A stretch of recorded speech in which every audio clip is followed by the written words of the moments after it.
مدينة محاصرة وتحالف ضخم بيهاجم على المدينة وبيهاجم المسلمين، وكل الحلول التقليدية العادية هتؤدي إلى إن احنا هنخسر.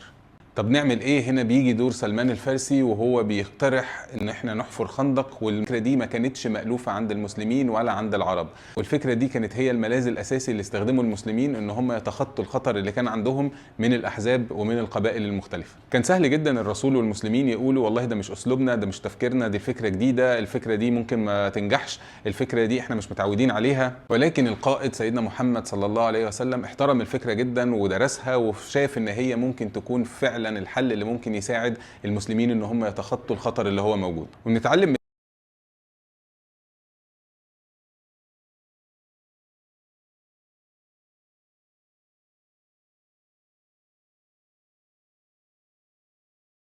خوفنا من ان احنا نجرب الحاجات الجديدة وان احنا متثبتين في المألوف ده اوقات بيعطلنا من ان احنا نتخطى الصعاب اللي بتكون موجودة، لان انا مش عايز اجرب حاجة جديدة. ساعات بننسى ان التنوع والاختلاف هو اللي ممكن يساعدنا نحقق نجاحات كبيرة في حياتنا.